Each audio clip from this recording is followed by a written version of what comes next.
Hey everyone, welcome back. I've got a packed news recap for you today, covering key developments from around the world.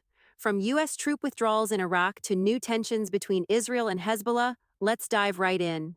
The U.S. and Iraq have reached an agreement to withdraw the majority of American and foreign troops from Iraq by the end of 2026. This plan involves an initial drawdown starting in Baghdad, western Iraq, and other regions by September 2025. The final phase will see a complete withdrawal from the northern city of Erbil by the end of 2026.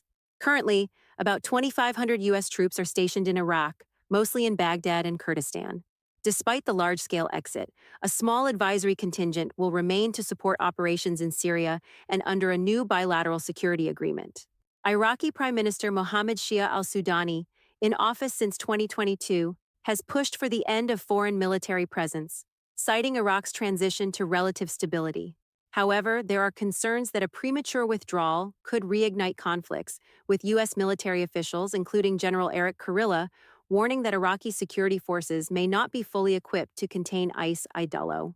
U.S. officials now believe that a ceasefire between Israel and Hamas is unlikely before President Biden leaves office.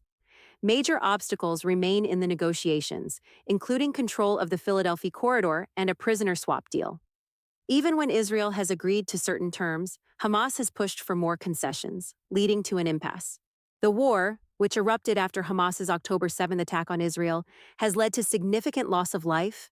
Israeli forces report 1,200 deaths, while Palestinian casualties exceed 41,000, according to Gaza's health ministry. Diplomats from the U.S., Egypt, and Qatar have struggled to mediate an agreement, and as talks stall, fears of the conflict expanding across the region grow.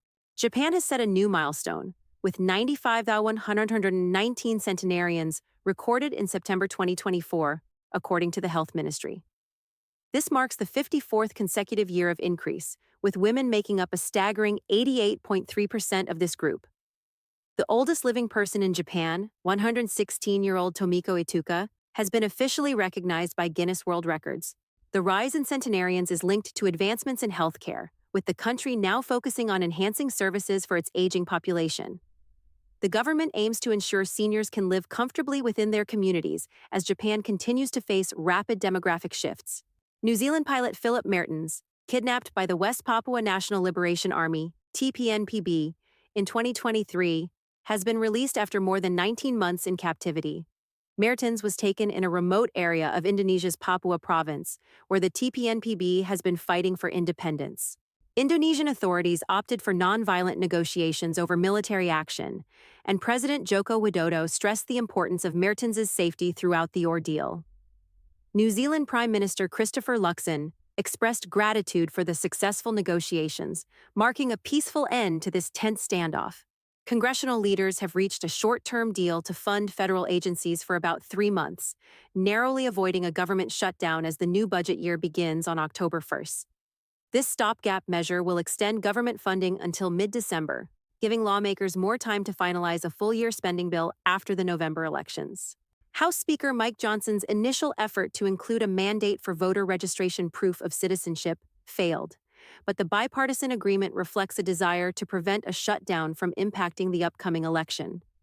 The bill will provide necessary extensions for key services while sidestepping broader partisan debates. In a serious escalation, Hezbollah launched rockets deep into northern Israel as Israeli forces retaliated with heavy bombardment. The conflict, which started nearly a year ago, has intensified as Hezbollah declared an open-ended battle of reckoning in support of Palestinians in Gaza. Israeli Defense Minister Yoav Gallant stated that military operations would continue until evacuated civilians on Israel's northern border could return home safely. As tensions rise, both sides brace for continued fighting, with Israel's military chief suggesting the next phase of conflict is imminent.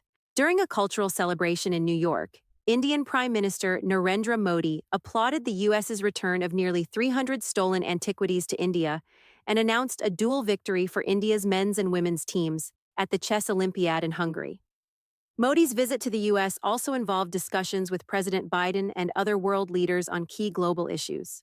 This event emphasized the strong cultural and democratic ties between India and the U.S.